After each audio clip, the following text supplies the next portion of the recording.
च भव्यं च सर्वं यश्चाधितिष्ठति स्वर्यस्य च केवलं तस्मै ज्येष्ठाय ब्रह्मणे नमः। यस्य भूमेः प्रमान्तरिक्षमुतोदरं दिवं यश्चक्रे मूर्धानं तस्मै ज्येष्ठाय ब्रह्मणे नमः। तस्मै ज्येष्ठाय ब्रह्मणे नमः। प्रिय देशवासियों, वैदिक सत्य सनातन धर्म और मानवता से प्यार करने वाले भाइयों बहनों, चाहे आप भारत भूमि में रहते हैं अथवा इस भूतल पर कहीं भी रहते हैं, इस बात से इनकार नहीं कर सकते कि सत्य का कोई विकल्प नहीं होता, सत्य का कोई संक्षिप्त रास्ता, शॉर्टकट नहीं होता। लेकिन आज ऐसा लगता है कि आज के भीड़ तंत्र में, अंधी आस्थाओं में सत्य कहीं खो गया है। कोई भी जब चाहे जो चाहे बोल सकता है, टिप्पणी कर सकता है, भलाई उसने जीवन में कुछ नहीं किया हो। न वेद को समझाओ, न उपनिषदों को समझाओ, न रामायण महाभारत को समझाओ, न किसी महापुरुष को समझाओ, न सृष्टि को समझाओ, न लौकिक व्यवहारों को ठीक ठीक ढंग से जानता हो, ऐसा कोई भी टिप्पणी कुछ भी कर सकता है। जिस प्रकार से तपती हुई रेत में प्यासे हिरण को जलाशय दिखता है और जल की खोज में वह दौड़ता है, जल आगे बढ़ता जाता है, वह दौड़ता जाता है, प्राण छोड़ देता है, लेकिन जल नहीं मिलता। वैसे आज चमत्कारों और अंधविश्वासों में धर्म का प्रतिबिंब देखने वाले, सनातन धर्म का प्रतिबिंब देखने वाले धर्म को ढूंढते ढूंढते ढूंढते चले जाएंगे, लेकिन धर्म कहीं नहीं मिलेगा। और ढूंढने वालों की आंखें खुलेंगी, वास्तविकता पता लगेगी, तब पता चलेगा कि उनका धर्म ही समाप्त हो गया है। जब तक वास्तविकता का पता नहीं लगता, तब तक व्यक्ति ये सोचता है कि वह सही मार्ग पर जा रहा है।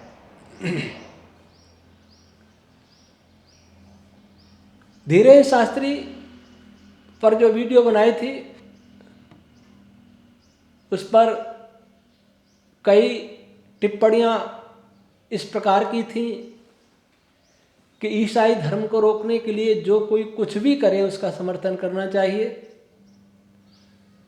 तो पहले तो ऐसा कितने लोग जानते हैं कि उन्होंने कितने ईसाइयों को वापिस हिंदू बनाया? कितने लोगों के पास इस बात के प्रमाण हैं? दूसरी बात, क्या वो जानते हैं कि हिंदू ईसाई क्यों बना, मुसलमान क्यों बना? इस धरती पर कभी वेदानुयायी रहते थे। हिंदू नाम तो विदेशियों का दिया हुआ है, लेकिन दुर्भाग्य से हमें हर चीज विदेशी ही अच्छी लगती है। विदेशी हमें जैसी वेशभूषा पहना दे वही अच्छी लगती है, विदेशी हमारा जो नाम रखते हैं वही अच्छा लगता है, विदेशी हमारे देश का नाम जो रख दें वही अच्छा लगता है, विदेशी जो हमें शिक्षा दे दें वही अच्छी लगती है, विदेशी जो चिकित्सा पद्धति बताएं वही अच्छी लगती है। अपने ग्रंथों में से कुछ अच्छा ही नहीं लगता।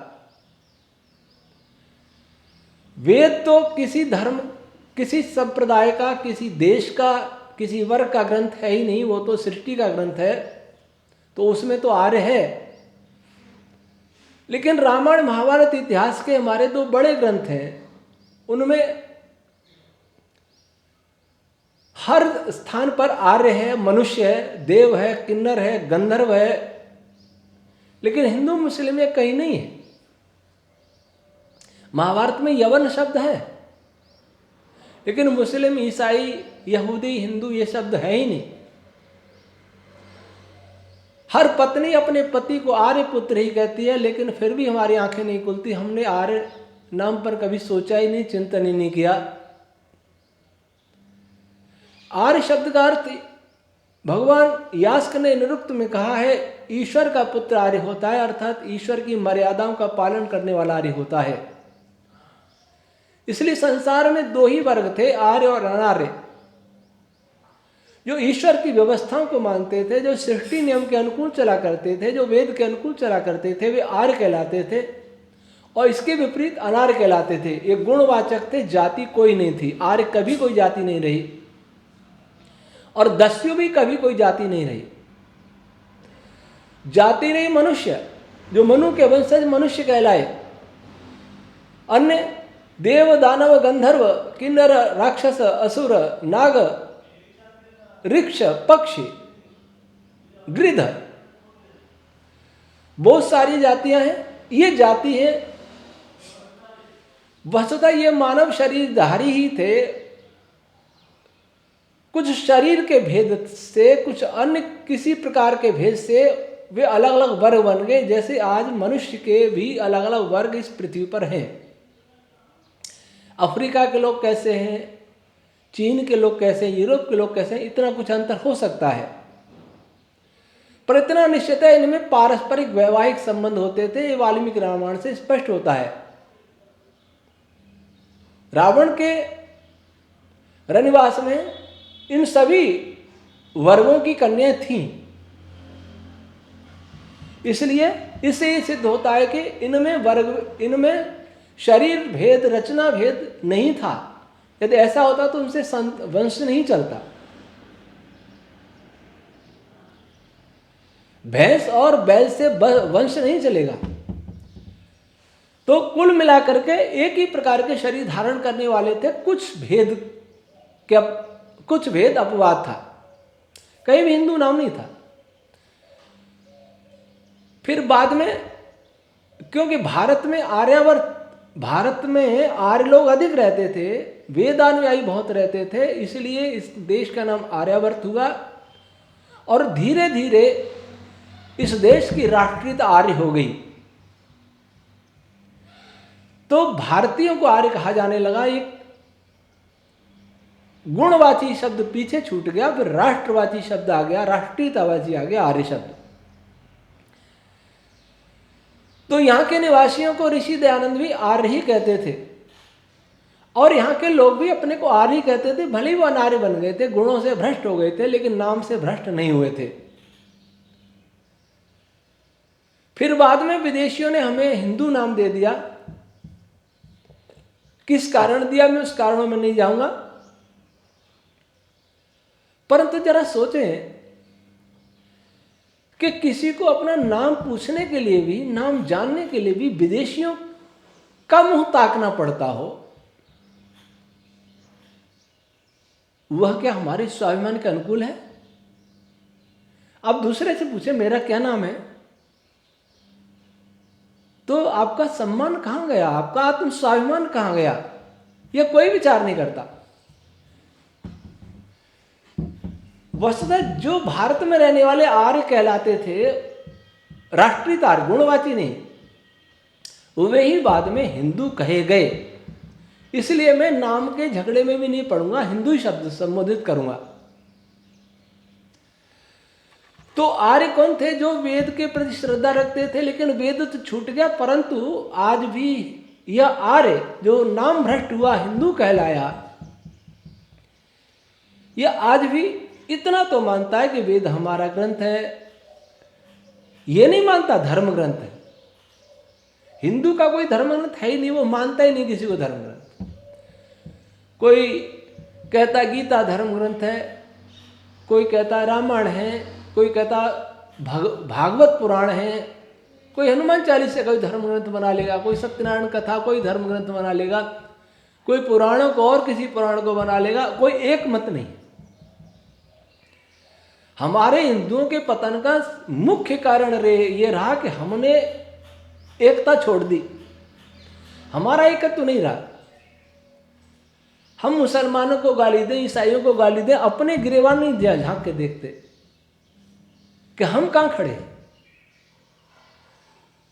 चर्च में जाने वाला जानता है कि उसका धर्म ग्रंथ बाइबल है। मस्जिद में जाने वाला मुसलमान जानता है कि उसका धर्म ग्रंथ कुरान है। लेकिन मंदिरों में जाने वाला हिंदू नहीं जानता कि उसका धर्म ग्रंथ क्या है। क्या यह सुनकर ये जो बड़े बड़े धर्माचार्य हैं और उनके अंध भक्त हैं या सही भक्त हैं, उनको कुछ ऐसा नहीं लगता कि वो कहीं गलत है? मुसलमान ईसाइयों से इस दृष्टि से पीछे हैं। उनके पास एकता का एक आधार है, उनका धर्म ग्रंथ। हमारे पास एकता का कोई आधार नहीं है। और फिर क्या कहते हैं? अनेकता में एकता, हिंदू की विशेषता। ये पॉलिटिकल स्टेटमेंट है, राजनीतिक स्टेटमेंट है, और इस स्टेटमेंट ने हिंदू को बहुत हानि पहुंचाई है। मुझे लगता है कि ये स्टेटमेंट, ये वक्तव्य कहीं विदेश से सीखा है, विदेश से आया है, ताकि हिंदू एक हो ही नहीं, उसके मन में विचार भी ना आए कि हिंदू एक होना चाहिए। इसलिए बाहर से विचार थोपा गया। हमारे नेता बोलने लगे हिंदू अनेकता में एकता, हिंदू की विशेषता। ये क्या कभी किसी महापुरुष ने कहा इस बात को? क्या आचार्य शंकर ने कहा? आदि शंकराचार्य जी ने कहा? क्या आचार्य चाणक्य ने कहा? क्या महर्षि दयानंद ने कहा? किसने कहा ये बात? किसी ने नहीं कही। ये कई राजनेताओं ने, और वही राजनेताओं से प्रभावित जनता इसको मंत्र की तरह जपने लग गई। कुछ लोग कहते हैं ऋग्वेद का एक मंत्र है, उसका अंश है एकम सत विप्रा बहुधा वदंती। सत्य एक होता है, लेकिन विद्वान लोग उसके बहुत प्रकार से कहते हैं। इससे निकालते हैं कि अनेकता में एकता।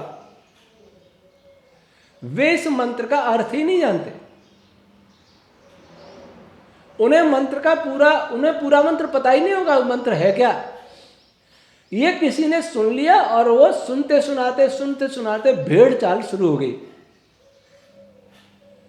आप जरा सोचें कि आपके घर में आपके पुत्र के विचार अलग, पुत्री के विचार अलग, पत्नी के विचार अलग, पुत्र वधू के विचार अलग, पिता के विचार अलग, माता के विचार अलग, दादा के अलग, दादी के अलग। तो क्या आपके परिवार में एकता रह पाएगी? कहिए, अनेकता में एकता परिवार की विशेषता।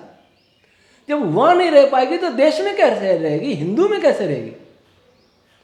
पर आपको कोई नहीं कहेगा कि एक हो जाओ, क्योंकि कोई किसी के झंडे के नीचे आना ही नहीं चाहता। हर हिंदुओं में अनेक मजहब, हजारों, और सब बड़े हैं। सबके धर्माचार्य कहते हैं मैं बड़ा, वो कहता है मैं बड़ा। ये झगड़ा, कोई किसी का अधीन रहने के लिए तैयार नहीं। कोई मेरे से प्रश्न करेगा कि आप किसी के अधीन रहेंगे? मैं हाँ, उसके अधीन जो मुझे ये बता दे कि वह केवल सत्य का अनुगामी है, उसके पास सत्य है। इसके लिए तो मैं ईसाई, इस्लामी, कम्युनिस्टों सबसे शास्त्रार्थ करता रहा, लेखन के माध्यम से और साक्षात भी। टीवी चैनलों पर बोलने वाले कभी ये चैलेंज नहीं कर सकते कि उसे कोई उसके प्रश्न का उत्तर दे दे तो मैं उसके प्रश्न का उत्तर दे दे तो मैं उसके मजहब को स्वीकार कर लूंगा। कोई नहीं कह सकता। ये साहस किसी में नहीं है। बातें बनाना अलग बात होती है, भीड़ जुटाना अलग बात होती है, चमत्कार से, छल कपट से, झूठ से, अंधश्रद्धा के नाम पर। लेकिन ये कह देना कि जो सत्य से मैं स्वीकार करूंगा, दुनिया का कोई मजहब वाला आ जाए संवाद करिए, शास्त्रार्थ करिए, ऐसा कहने की हिम्मत कितनों में है ये विचार कर लें। मैंने एक किया है। ईसाइयों की पत्रिका में एक लेख दिया था मैंने, शायद 2000 के आसपास की बात है, कि संसार भर के ईसाइयों मुझे ईसाई बना के देखो, भय से नहीं बनूंगा, लोभ से बनूंगा, तर्क से बनूंगा। और वो लिखना क्यों पड़ा कि पटना से एक पुस्तक पत्रिका निकलती थी ईसाइयों की, पवित्र हृदय का संदेश। उसमें एक लेख आया था कि क्या शूद्र भी हिंदू होते हैं। अर्थात उस लेखक ने हमारे दलित भाइयों को हमसे काटने के लिए लेख लिखा कि वे हिंदू नहीं है। कोई हिंदूवादी ऐसे लेखों का उत्तर नहीं देता। चिल्लाते हैं, तोड़फोड़ कर सकते हैं, बुद्धिपूर्वक नहीं लड़ सकते किसी से, संवाद नहीं कर सकते, साहस नहीं होता, क्योंकि न वो कुरान पढ़ते, न बाइबल पढ़ते, न अपने शास्त्रों को पढ़ते। मैंने उसके उत्तर में लिखा था संसार का भर के ईसाई मुझे ईसाई, और मैंने लिखा था शूद्र हितैषी कौन। यह सिद्ध किया था कि आप इन दलितों के हितैषी नहीं हो, हम ही हितैषी हैं। हाँ, हमारे यहां गलतियां हुई हैं, हमारे ग्रंथों में गंदगी भरी हुई है, बहुत सारी मिलावटें की गई हैं, किसी ने जानबूझ के की हैं, अनजाने में की हैं, उनसे बहुत हानि हुई है, और समाज के एक वर्ग का शोषण हुआ है, भेदभाव का शिकार हुआ है समाज। लेकिन वह जब तक हुआ जब ऋषि दयानंद का जन्म नहीं हुआ था। ऋषि दयानंद के बाद स्वामी श्रद्धानंद जी और आर्य समाज की लंबी परंपरा रही इस भेदभाव को मिटाने के लिए लड़े। कुरान वालों से भी शास्त्रार्थ हुआ इसी शर्त पर कि वो जीते तो मैं इस्लाम स्वीकार कर लूंगा। मौलवी जी को भागना पड़ा बहाना बना करके। कम्युनिस्टों से भी हुआ सामना। तो मैं केवल ये शोध नहीं कर रहा, मैंने ये काम करके छोड़ दिए। अब हम देखें कि ये हिंदू अर्थात वेद को मानने वाले, आर्य को मैं हिंदू कह रहा हूं, ये गलती है, लेकिन केवल आपको समझाने के लिए, क्योंकि आप तो अपने को हिंदू कह रहे हैं। कोई आत्महत्या के लिए रेल से कट के मरने के लिए जा रहा हो और उसे खराब नाम ही पसंद हो, उस नाम से भी उसे बुला लो, भले उसे थप्पड़ मार के गिरा दो, हटा दो, रेल से कटने से बचा लो, इसलिए मैं हिंदू ही कह रहा हूं। जो आपको पसंद, बाकी आप आत्मनिरीक्षण करें, नाम के झगड़े में नहीं पड़ूंगा। यह हिंदू जो कहता है कि हमारी सारी दुनिया थी, वो सिकुड़ के भारत में क्यों रह गए, और भारत में भी नहीं, अब तो उनका ये देश नहीं है, अब तो सेक्युलर हो गया है।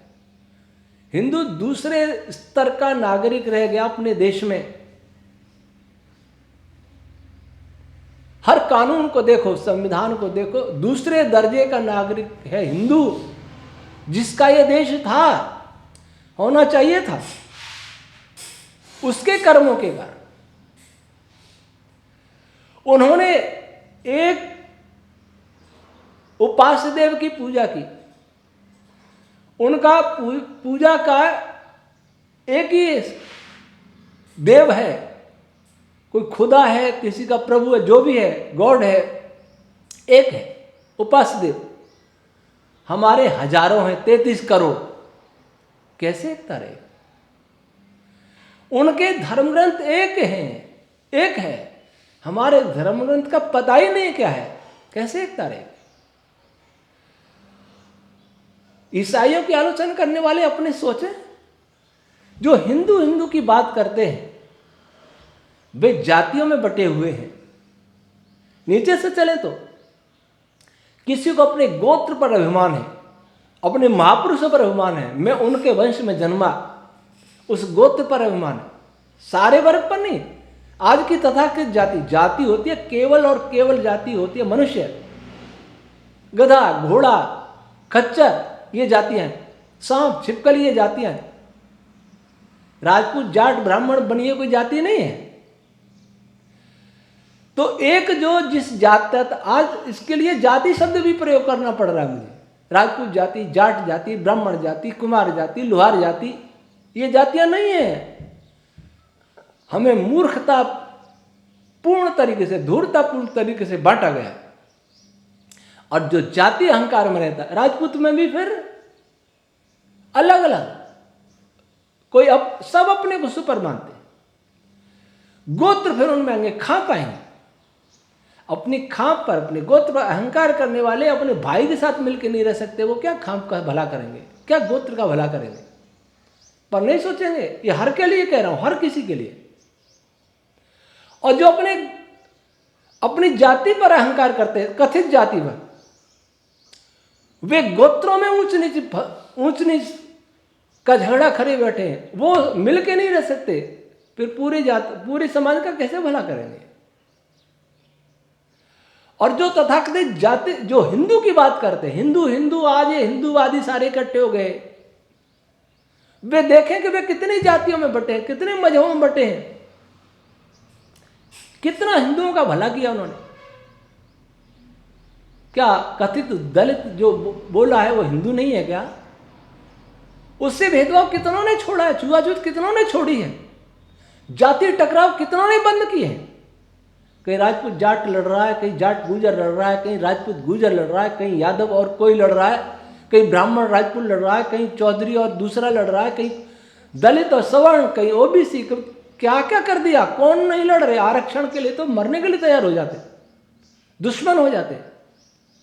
कुछ साल पहले देखा होगा, जयपुर के पास दौसा के निकट गुजरों की सेना और मीणाओं की सेना आमने सामने थी। कहां गया हिंदूवाद? क्या इससे उबर पाए? क्या आरक्षण, जातिवाद, छुआछूत से उबर पाए? किस हिंदूवाद की बात करते हैं, किस हिंदू धर्म की बात करते हैं? आज जो हिंदू धर्म के पुरोधा बन रहे हैं, ध्वजवाहक बन रहे हैं, वे सोचें कि इन जाति संकीर्णताओं से, मजहबों की संकीर्णताओं से, भेदभाव की संकीर्णताओं से कितने लोग निकले। आप लोग एक परिवार को इकट्ठा करना नहीं सीखा, वो जातियों का भला करने वाले बन गए। जो जातियों का भला नहीं कर पाए हिंदू समाज के पुरोधा बन गए, और जो हिंदू समाज का भला नहीं कर पाए वो मानवता की बात करने लगे। ये बड़े आश्चर्य की बात है। अगर आपने छुआछूत न अपनाई होती, भेदभाव नहीं किया होता, तो आज ये ईसाई मुसलमान भारत में नहीं होते। कुछ तो हुए क्षत्रिय वर्ग के लोग, जिनको बलपूर्वक उनका निशाना था कि इन्हीं को धर्मांतरित मुसलमान बनाओ, वो चले गए। राजपूत भी बने, जाट भी बने और भी बने। कुछ दलित वर्ग में से बने जो आपके कुकर्मों के कारण, छुआछूत के कारण बने। अब आप हिंदूवादी बने। सबकी बात नहीं कर रहा, लेकिन सभी लोग सोचे हैं क्या वो ये भेदभाव करते हैं?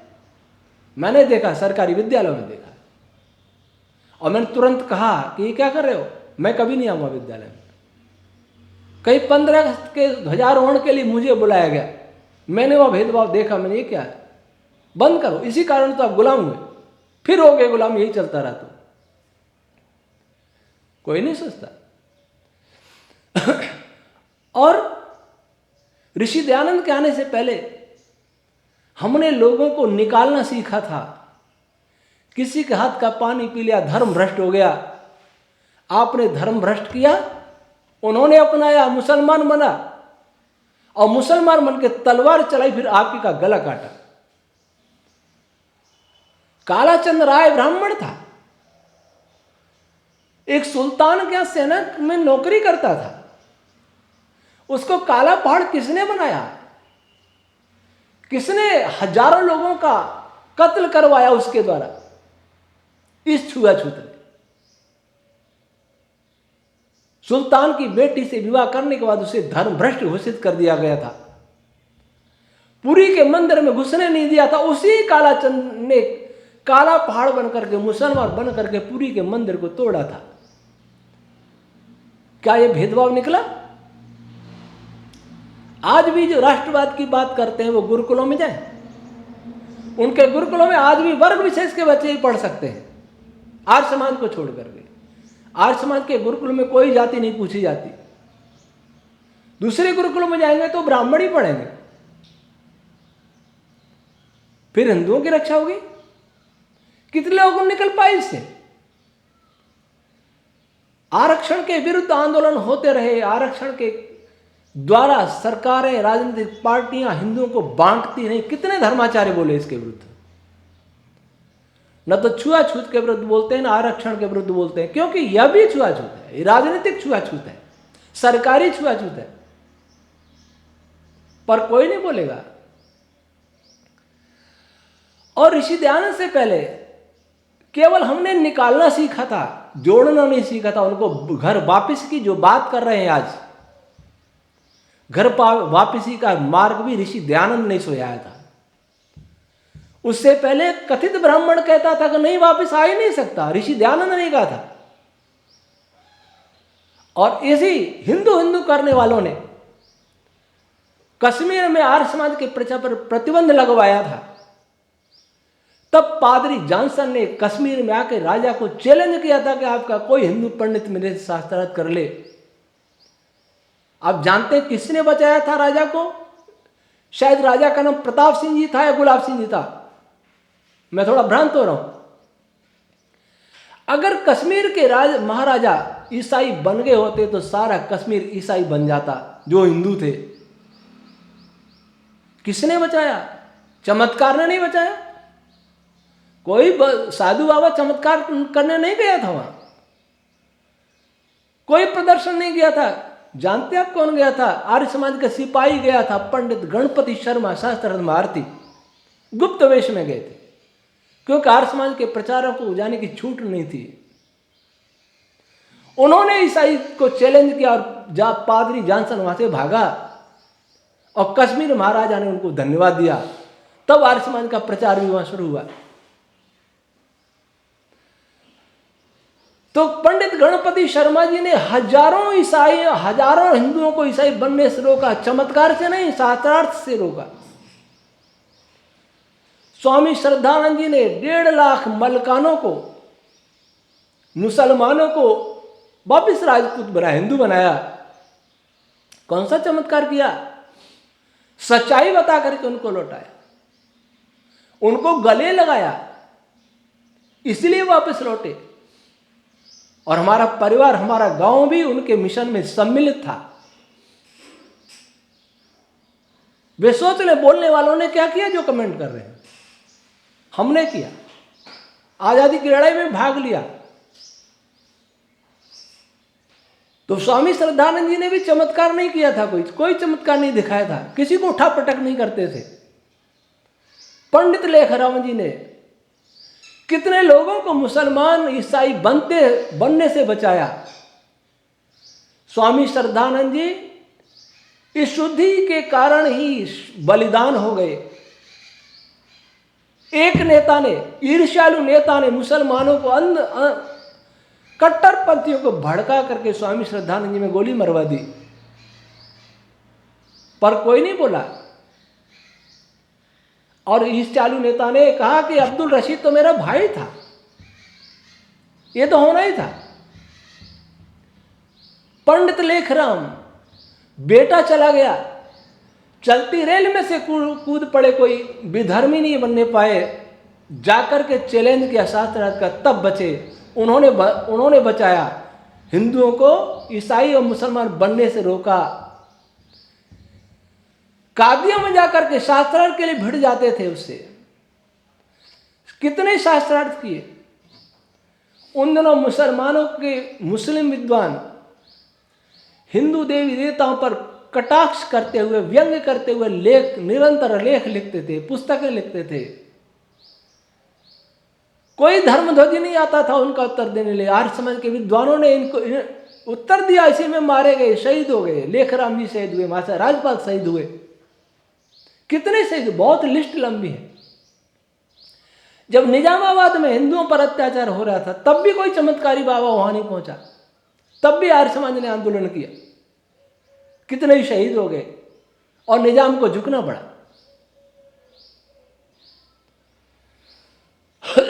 पंडित चमुपति जी, ये भी आर्य समाज के विद्वान थे, कोई चमत्कार नहीं किया था, लेखनी थी, लेखनी के धनी थे। आर्य समाज से बाहर निकल के देखे तो जब देश में वेद के विरुद्ध वातावरण बन रहा था। संपूर्ण भारतवर्ष में बौद्ध मत छा रहा था, लोग वेद धर्म भूल रहे थे और वैदिक साहित्य को जलाया जा रहा था। तब एक सन्यासी निकला, युवा सन्यासी, झंडा लेकर के, डंडा लेकर के सारे भारत में घूमा। ब्रह्मचारी, युवा, तेजस्वी, योगी और तर्क का बहुत बड़ा योद्धा वो युवक सन्यासी था आदि शंकराचार्य जी महाराज। शास्त्रार्थ से जीता और भारत को बौद्ध होने से बचा लिया। अगर आदि शंकराचार्य नहीं आते तो वैदिक धर्म वही समाप्त हो गया होगा। उन्होंने कोई चमत्कार नहीं बताया था, लेकिन आज शंकराचार्य के अनुयायी, ऋषि दयानंद के अनुयायी दोनों ही भ्रमित हो रहे हैं। दोनों ही कह रहे हैं कि नहीं ठीक है, रोक तो रहे हैं। उनके पास कितने प्रमाण हैं? जब मुगलशाही चरम पर थी तो गुरु गोविंद सिंह ने बलिदान दिया, अपने परिवार का पूरा बलिदान हो गए, चमत्कार नहीं दिखाया। और इन बलिदानों से ये जाति सुरक्षित रही, बंदा बैरागी के बलिदानों से। आज भी देखें तो मेरे पास भी कई जगह से कमेंट आते हैं, फोन भी आते हैं कि राहुल आर्य को सुनकर के हम आर्य समाजी बने, चमत्कार से नहीं। राहुल युवक है, उसने बहुत युवकों को जोड़ा है, बचाया है, विधर्मी होते हुए भी बचाया। और पंडित महेंद्र पाल आर्य जिन्होंने हजारों मौलवियों और पादरियों को शुद्ध किया है, कोई चमत्कार से नहीं किया। सत्य असत्य के भेद करके बताया, यथार्थ जना के बताया है।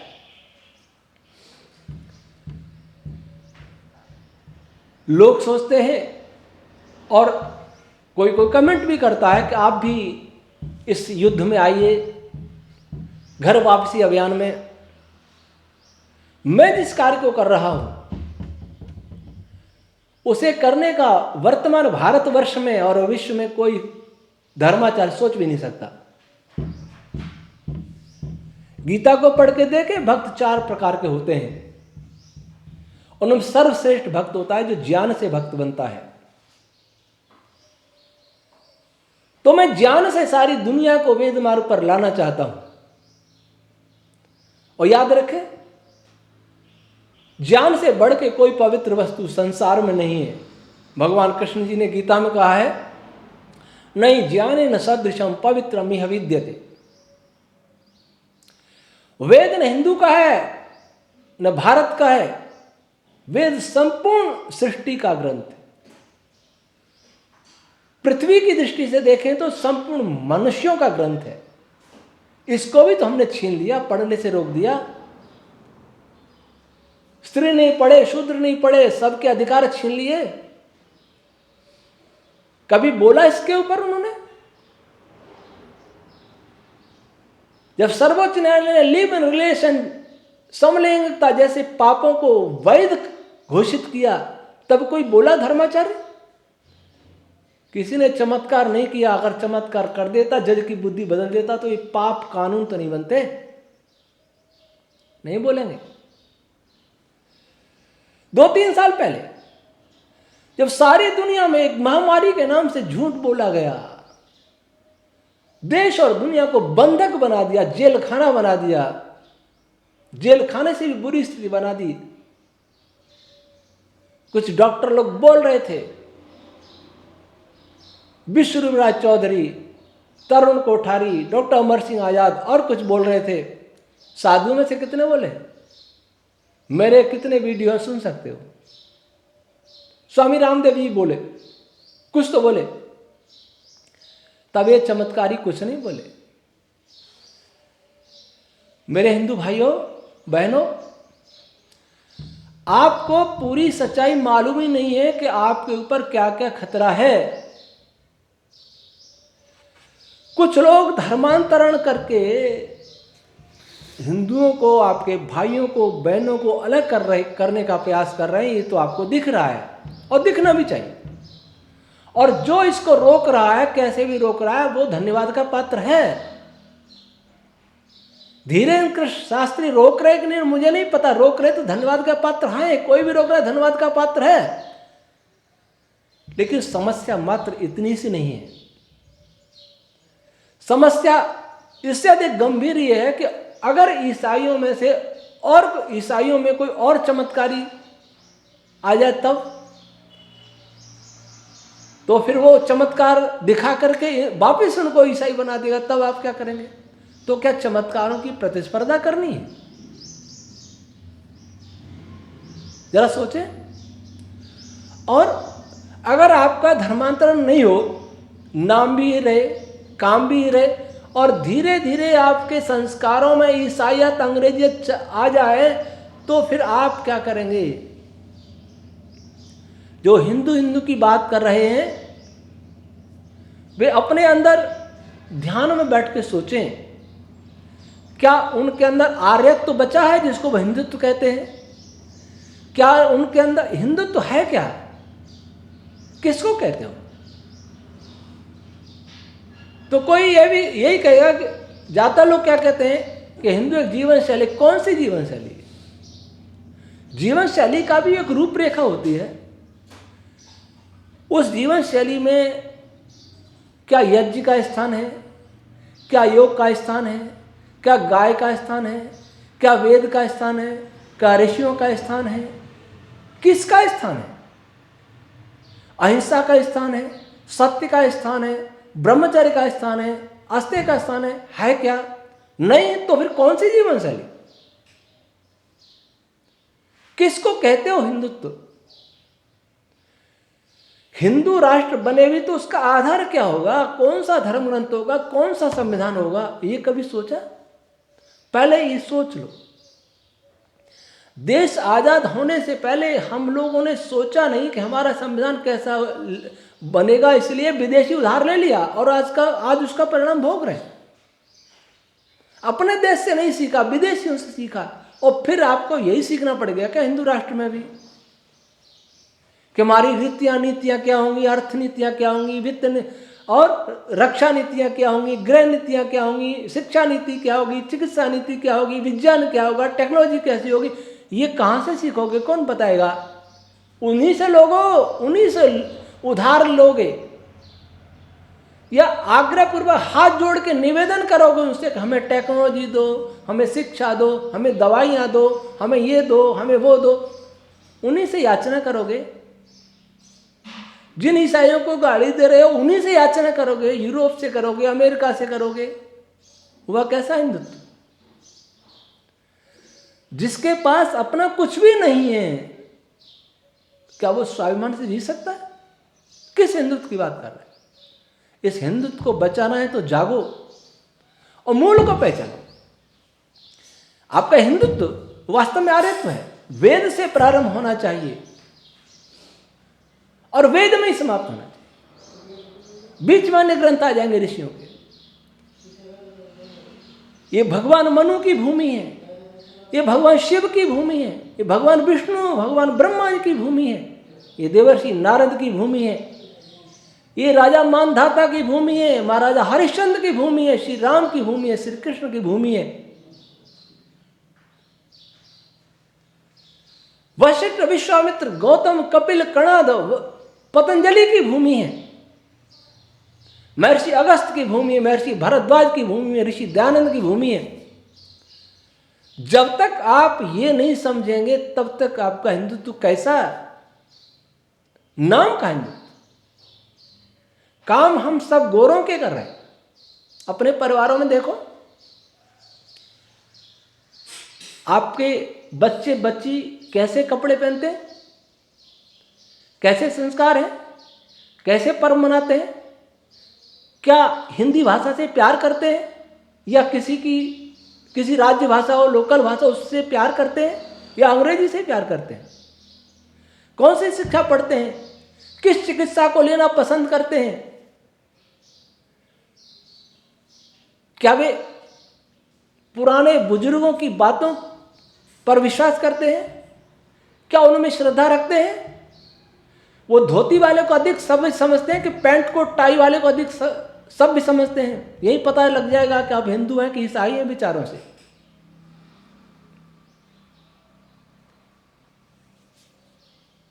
झगड़ा करना सरल है, विवाद करना सरल है, झूठे नारे लगाना सरल है, उसे जीवन उतारना बहुत कठिन है। अपना आत्मनिरीक्षण करो। जो जाति आत्मनिरीक्षण नहीं करती वो मिट जाती है, जो देश आत्मनिरीक्षण नहीं करता वो मिट जाता है, जो व्यक्ति आत्मनिरीक्षण नहीं करता वो मिट जाता है। अनेकता में एकता नहीं, एकता के आधार खोजिए। कभी हमारी एकता हिंदू की एकता नहीं, मानव की एकता का आधार वेद था, और वेद आधारित ऋषियों के ग्रंथ थे, वेद की शिक्षा थी, वेद की परंपरा थी, वेद का मनु संविधान था। वह सब समाप्त हो गया, उसके बारे में कोई सोचता नहीं। आज तो हम ही लोग, हमारे ही कथित धर्माचार्य कहते हैं कि वेद में राम का इतिहास है और हनुमान जी का इतिहास है।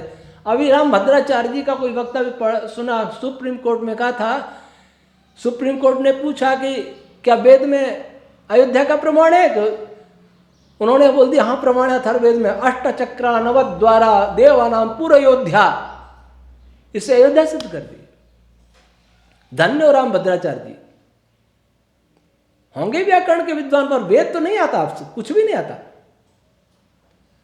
वेद में अयोध्या है, ये बात तो मुसलमान ईसाई भी कहते हैं कि वेद में कहानी है। क्या वेद को कुरान और बाइबल के स्तर पर ले जाना चाहते हो? कुरान में कहानियां है, बाइबल में कहानियां है, तब हम उनसे कहते हैं कि कहानियां ईश्वर नहीं लिखता, इसलिए मनुष्यकृत ग्रंथ है। आपने तो वेद में भी कहानी बना दी, अयोध्या बना दी। तो क्या वेद को भी ईश्वरकृत नहीं मनुष्यकृत मानोगे? यही तो ईसाई चाहता है, यही यहूदी चाहता है कि हिंदू लोगों के अंदर वेद के प्रति श्रद्धा मिट जाए। जो वो कहते हैं कि वेद ईश्वरी है, ये भावना मिट जाए तो हम जैसा हो जाएगा।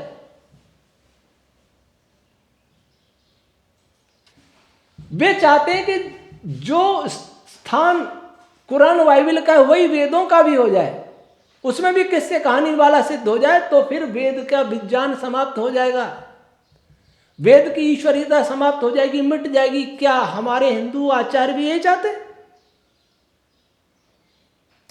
यदि ऐसा हो गया तो आपके पास कुछ नहीं रहेगा। फिर क्या होगा? फिर आप ईसाइयों की, अंग्रेजों की गुलामी करते ही रहोगे, भले ही नामांतरण नहीं हो, कहने को आप हिंदू बने रहे।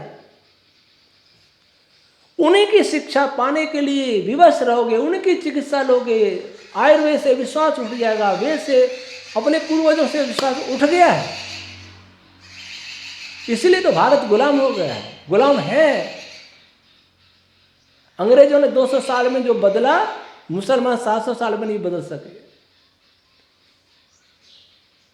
आज वह काम और तीव्र गति से हो रहा है, वर्ल्ड ऑर्डर आ रहा है, उसमें हिंदू क्या होगा? उनके तो 100 देश हो गए, मुसलमानों के 56 देश हो गए, आपका क्या हुआ? इसलिए वे लोग ये सोचते हैं, ये विचार कर रहे हैं कि हिंदू कैसे ही अंधविश्वासों में फंसा रहे, शास्त्रों से उनका ध्यान हट जाए, कथा किस्से कहानियों तक वो सिमट जाएं, चमत्कार तक सिमट जाएं, ताकि उनका विज्ञान मानने के लिए उनको सदैव विवश होना पड़े, उनके सामने साष्टांग दंडवत होना पड़े, तभी तो गुलाम बनेंगे। यह बौद्धिक दासता की आगाज है और आप उसे श्रद्धा के साथ स्वीकार कर रहे हैं। यह श्रद्धा उस वर्ल्ड ऑर्डर के भी श्रद्धा में बदल जाएगी। ये इसकी आप जमीन तैयार कर रहे हैं।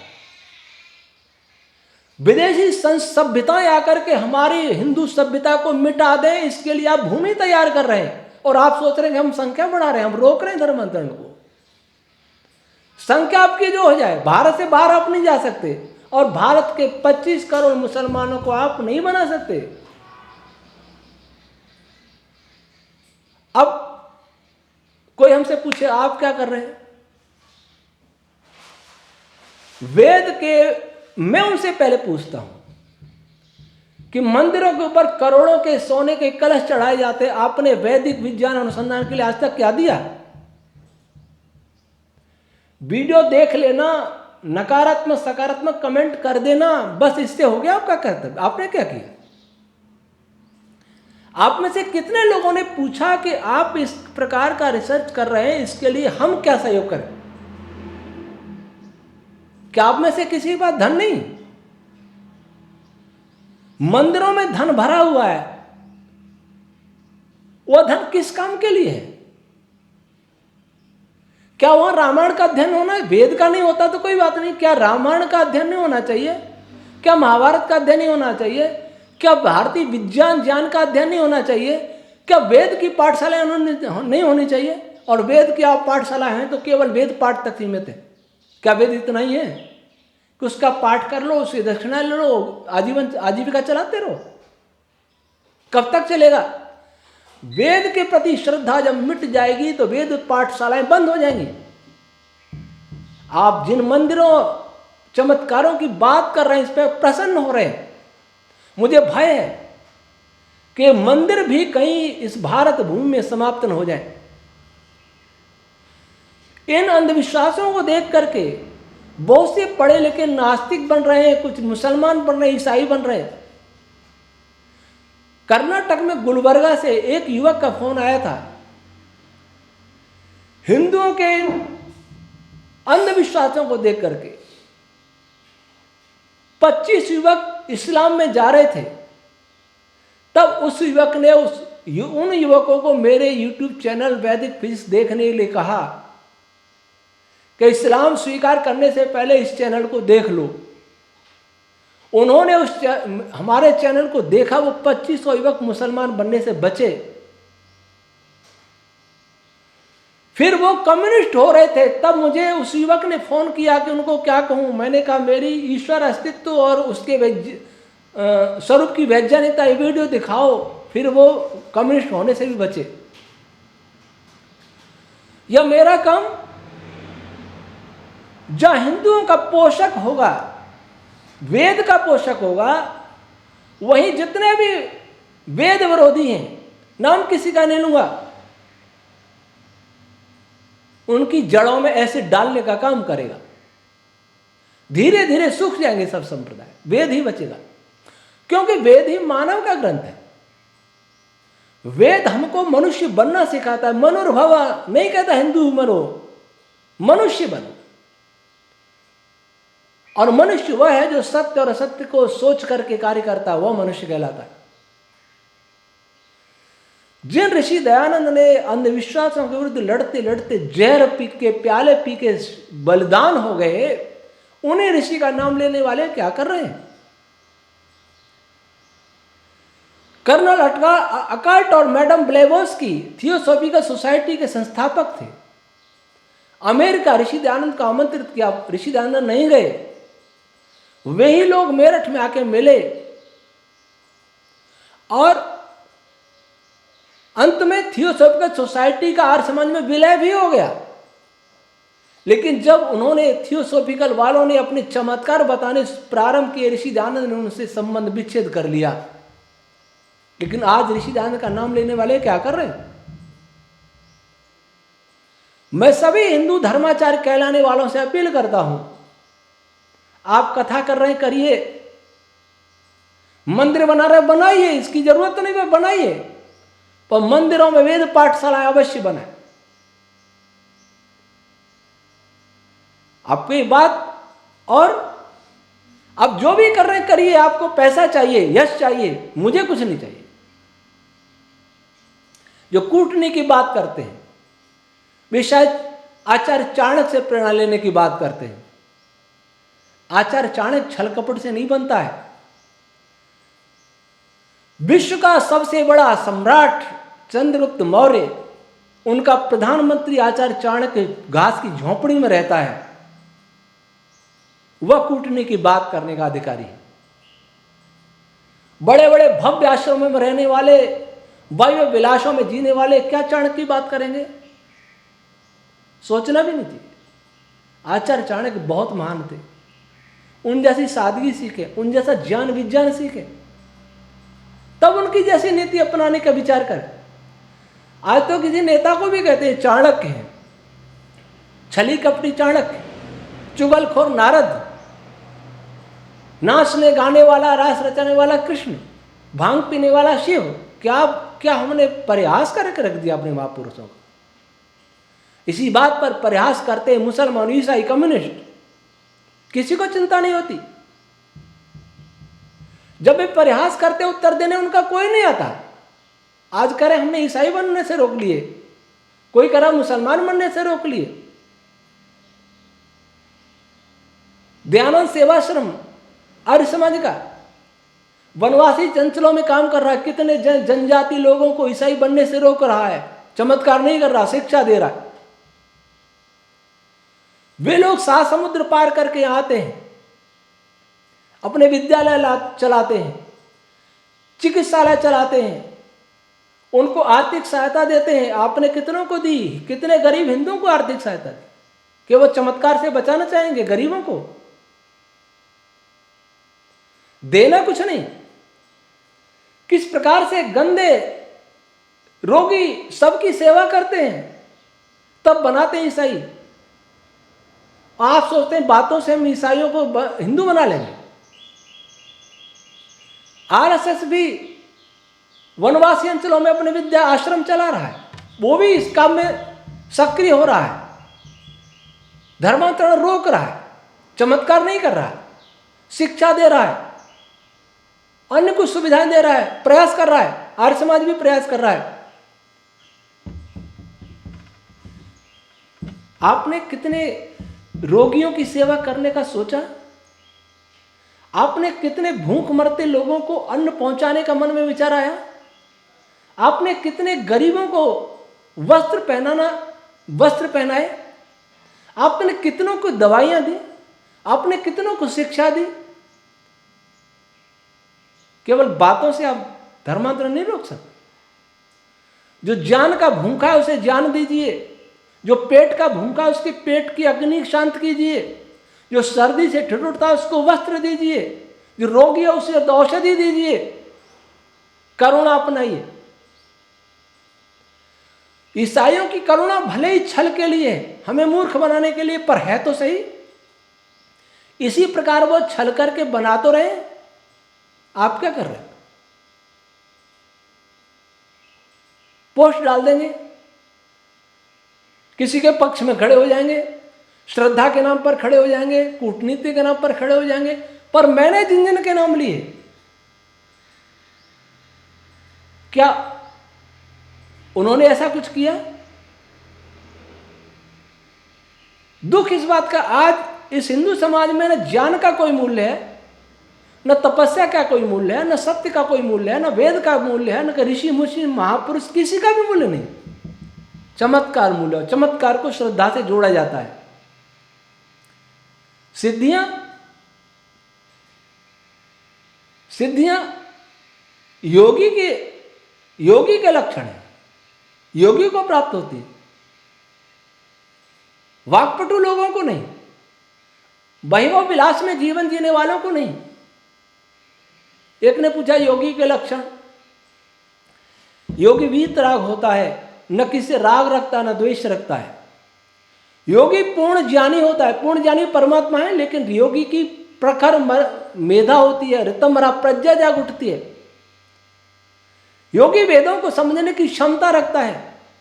योगी प्राणी मात्र के प्रति समान व्यवहार रखने वाला होता है। योगी हानि लाभ जय पराजय सुख दुख में समान रहता है। गीता पढ़ के देखिए, स्थिति प्रज्ञ होता है। योगी करुणा का भंडार होता है। योगी मृत्यु से अभय रहता है। योगी का अपना पराया कोई नहीं होता, उसके सब अपने होते हैं। योगी सदैव सम रहता है, वह होता योगी। और सिद्धियां भी, वह सिद्धियों में भी नहीं फंसता। जो सिद्धियों में फंसता है वो ईश्वर को प्राप्त नहीं कर सकता। सिद्धियां वास्तव में प्राण साधना है, एक मार्ग में आने वाली कुछ चीजें हैं जिनमें अच्छा योगी कभी नहीं फंसता।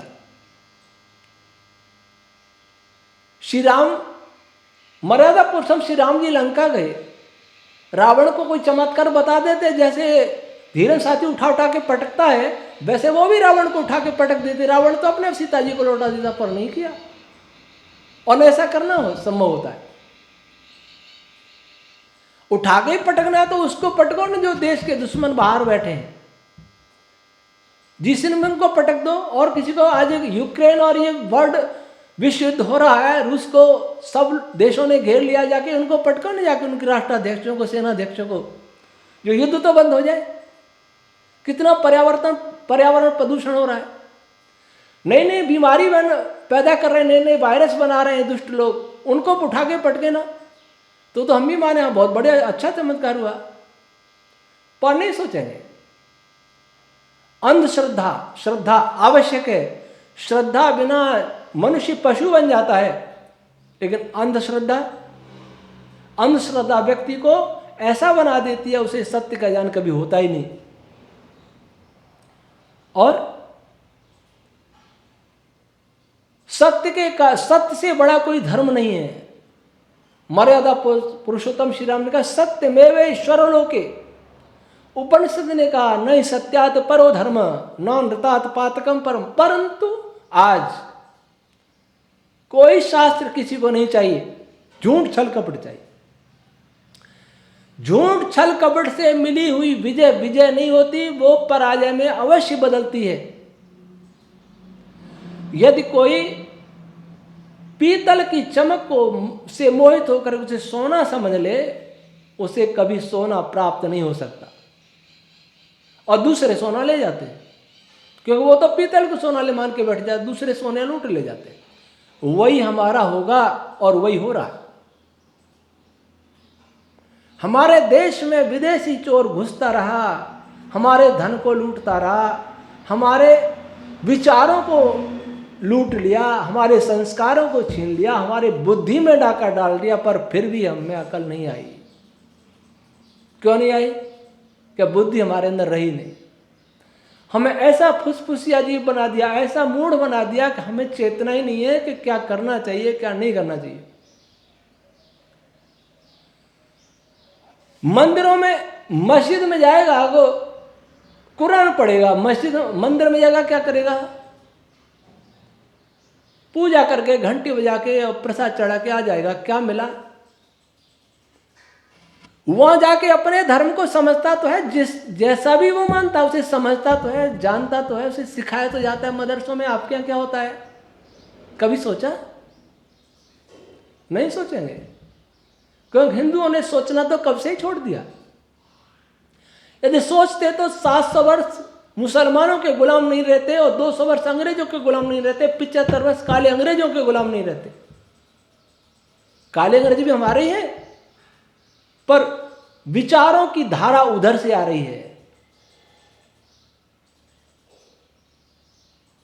वही विचार हावी हो रहे, कोई रोक नहीं सकता, किसी सरकार के बस की बात नहीं है, क्योंकि यहां तो जनता ही ऐसी हो गई है।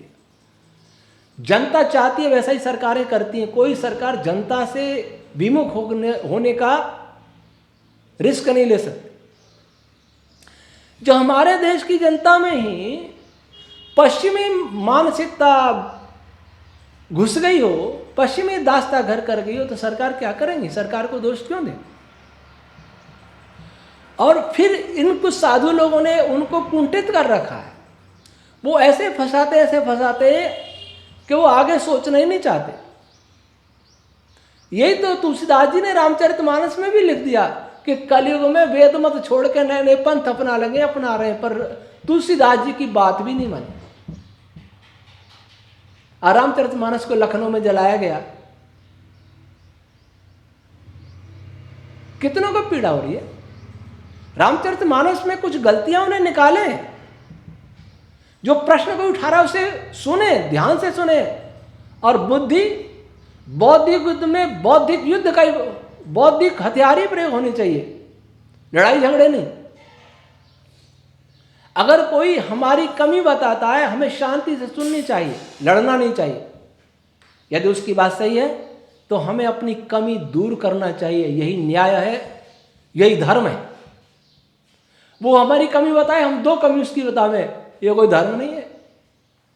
वो हमारी कमी बता रहा है, धन्यवाद का पात्र है, हम उसे दूर करें। उसने हमें इतना अवसर तो दिया कि हमने कमी दूर की, नहीं तो हमें पता ही नहीं लगता, दुश्मन नहीं बने उसके।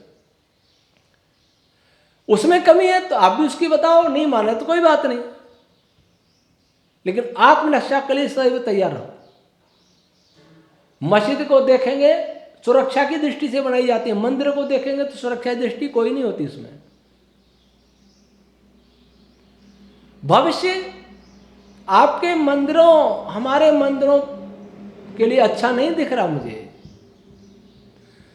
इन्हीं अंधविश्वासों के कारण आपकी पीढ़ी नास्तिक हो जाएगी धीरे धीरे। पढ़ी लिखी पीढ़ी, क्योंकि आप पढ़ाएंगे तो सही, ठीक है कुछ लोग नहीं पढ़ रहे,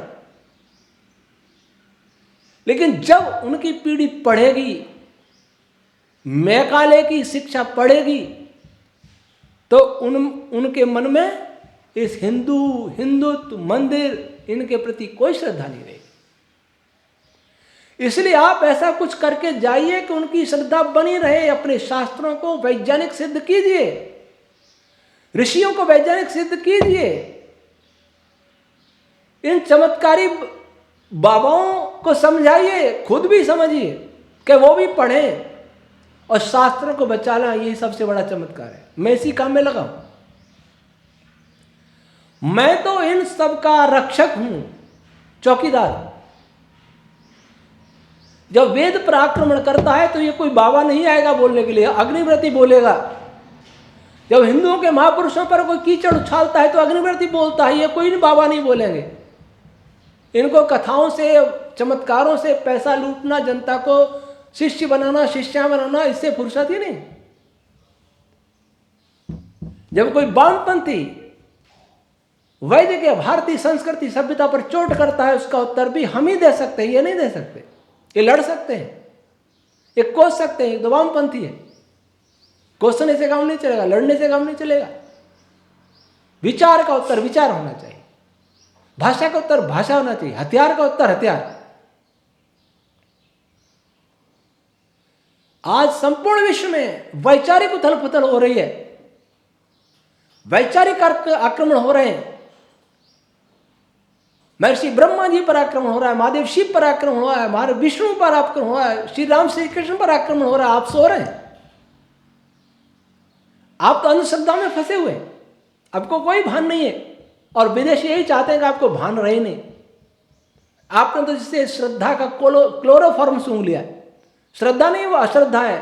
श्रद्धा कहते हैं सत्य को धारण करना ही श्रद्धा है। कवि कुंवर सुखलाल मुसाफिर ने कहा था, आर्य समाज के बड़े उपदेशक थे, लीडर और कोशिशें सब आपकी होंगी बेकार, अगर भटके हुओं की अक्ल सुधारी न गई। ये भटके हुए लोग हैं, जो भटकी हुई हिंदू जाति है, जिसे अपने धर्म का बोध नहीं है, जिसे चरित्र का बोध नहीं है, अपने महापुरुषों का बोध नहीं है, अपने इतिहास का बोध नहीं है, अपनी परंपराओं का बोध नहीं है, उसको बोध कराइए। ये सबसे बड़ा कार्य है। इनको ज्ञान विज्ञान दीजिए। कोई ऐसा प्रयास करिए कि मैकाले की शिक्षा पद्धति का विकल्प तैयार हो जाए। उस काम में मैं अकेला ही क्यों? सरकारी शिक्षा नीति तो मैकाले के अनुसार ही चलेगी, थोड़ा बहुत परिवर्तन होगा। धन मंदिरों में किसी काम का नहीं है, और जो काम कर रहा है उसके लिए आपके पास कोई धन नहीं है। वेद के लिए कोई धन नहीं है, ऋषियों के गौरव को बचाने के लिए कोई धन नहीं है, भारतवर्ष के गौरव को बचाने के लिए कोई धन नहीं है। चमत्कारों के लिए धन है, चमत्कारों के लिए समर्पण है। तो ये चमत्कार भी नहीं रहेंगे, धीरे धीरे सब समाप्त हो जाएगा।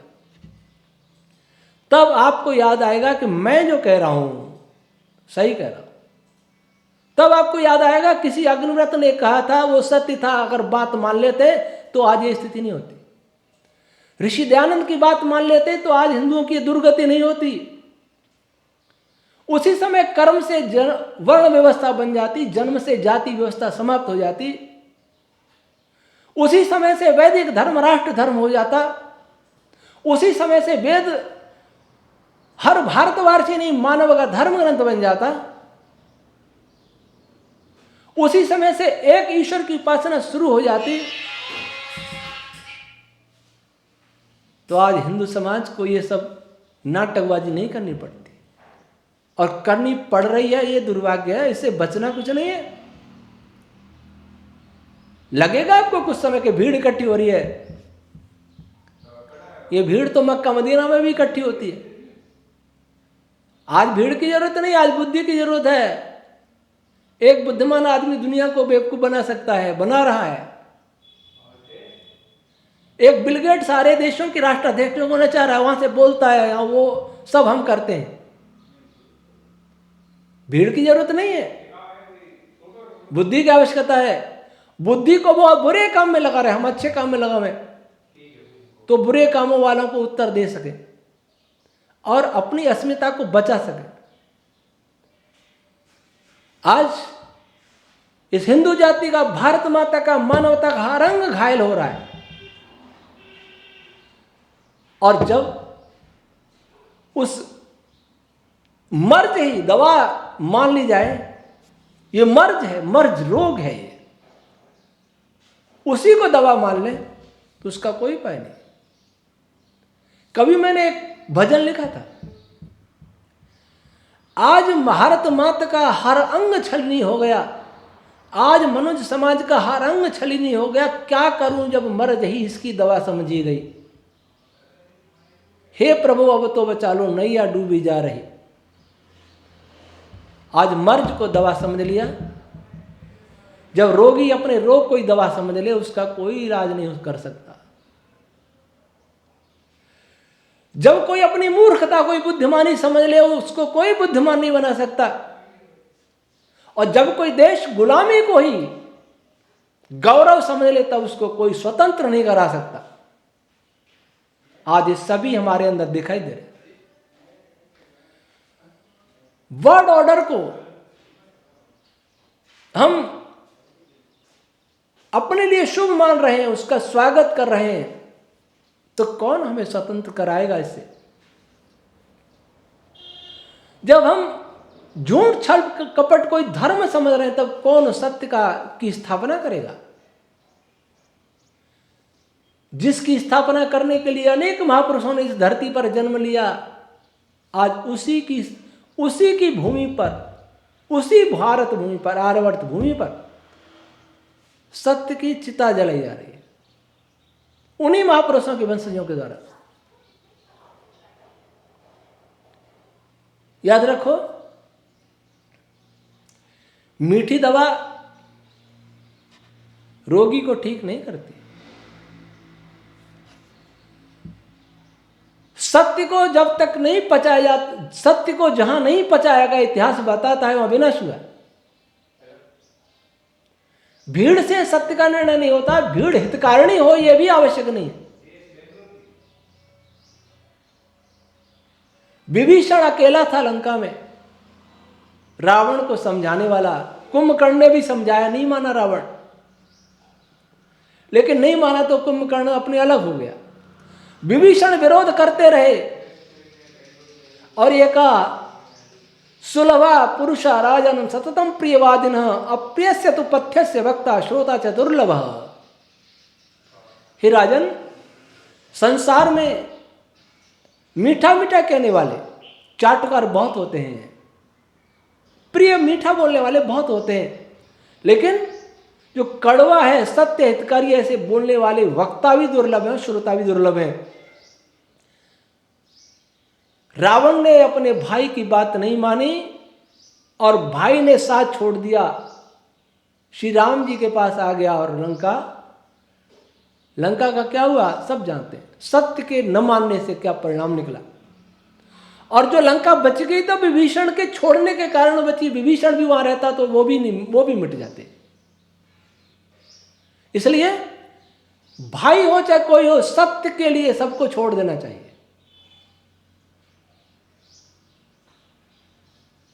आज जो कहावत बनी है, घर का भेदी लंका ढाई, ये कहावत उचित नहीं है। विभीषण ने लंका नहीं ढाई थी, विभीषण ने रावण को ढाया था, जो अधर्म की प्रतिमूर्ति बन चुका था। विभीषण ने तो लंका बचाई थी। और दूसरे सभा देखिए, जहां सत्य को कुचला गया था, धृतराष्ट्र की सभा, भगवान कृष्ण की सत्य बातें नहीं मानेंगी, विदुर जी की सत्य बातें नहीं मानेंगे। क्या हुआ? तो विदुर जी ने भी कहा था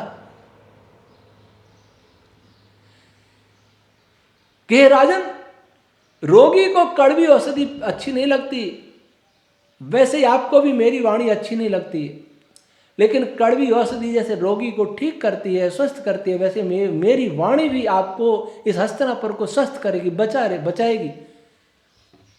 परंतु राजा धृतराष्ट्र ने बात नहीं मानी। परिणाम क्या हुआ? ये 2 उदाहरण पर्याप्त है। दोनों में ये लिखा है, सुलभा पुरुषा राजन सततम प्रियवादिना। इसलिए आत्मनिरीक्षण करने का स्वभाव बनाइए, इस दिमाग को काम लेने का स्वभाव बनाइए, आत्मचिंतन कीजिए, संध्या ध्यान कीजिए, हवा में मत उड़िए, धरती पर चलिए और सोचिए कि मैंने जो कहा इसमें सत्य कितना है, इसमें आपका हित कितना है। तो आप पाएंगे कि मैंने जो बोला वही पूर्ण सत्य है, और उसी में आपका भी हित है, संपूर्ण हिंदू का हित है, संपूर्ण भारत और मानव का हित है। सत्य किसी के लिए अहितकर नहीं हो सकता। सत्य सबके लिए हितकर होता है।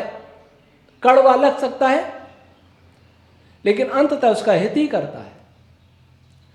झूठ लाभकारी प्रतीत हो सकता है, इस लाभ के लिए सारी दुनिया झूठ बोल रही है। कोई पैसे का लाभ देखता है, कोई राजनीति में लाभ देखता है, कोई पद का लाभ देखता है, और इस लाभ में सारी दुनिया झूठ बोलने लगी। और परिणाम क्या है? सारी दुनिया बारूद के ढेर पर बैठी, विनाश के कगार पर खड़ी है, और शीघ्र विनाश होना भी है। यह संसार 50 साल भी चल जाए तो बहुत है, क्योंकि झूठ इतना बढ़ गया। सत्य तो कहते हैं, अब तो जमाना सत्य का है नहीं, अब झूठ का जमाना। झूठ का जमाना कभी होता ही नहीं है। आप प्रतिज्ञा कर लीजिए कि आप दिन भर में कभी एक भी बात सत्य नहीं बोलेंगे। देखिए कैसे जीते आप। अपने घर जाइए, माँ पूछे खाना खा लो, भूख लगी है तो कह नहीं लगी।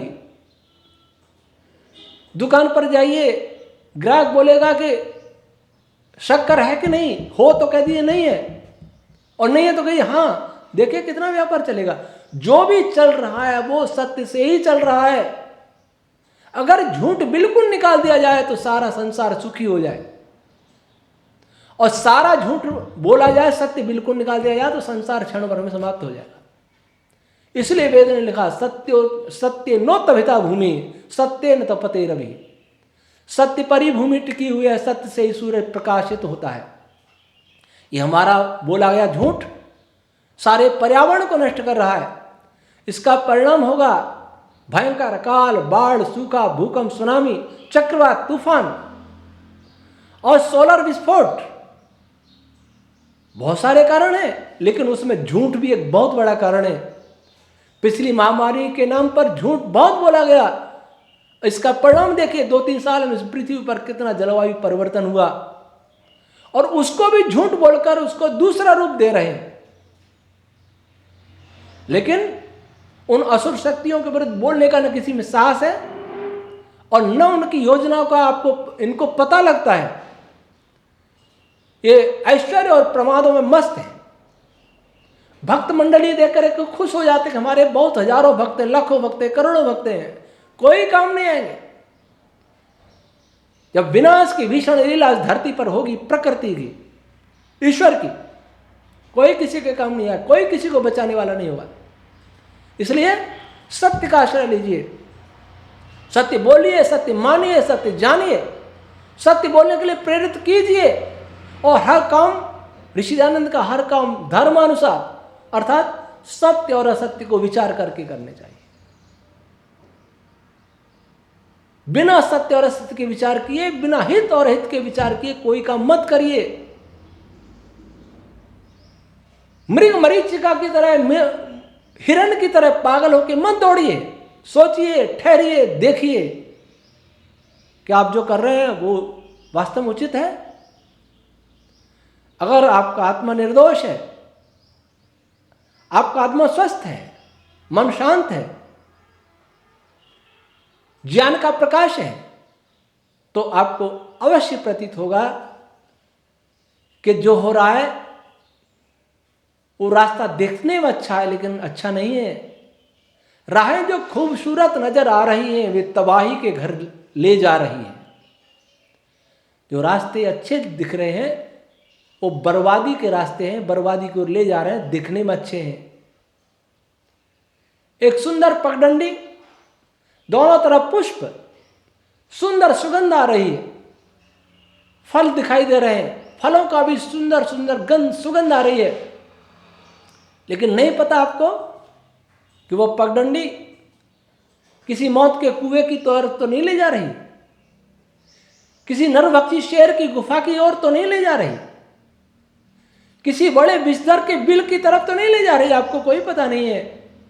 इसलिए मोहित मत होइए, आकर्षण से मोहित मत होइए, बुद्धि पर विचार, बुद्धि से विचार कीजिए। ईश्वर आपको सबको, सब हिंदुओं को, केवल हिंदुओं को नहीं, संसार के सभी मानवों को इतनी शक्ति दे कि वो सत्य और असत्य को पहचान सकें, हित अहित को पहचान सकें और इस मानवता को, प्राणी जाति को बचाने के लिए सभी तैयार हो जाए, तत्पर हो जाए, जागरूक हो जाए। ओम शम।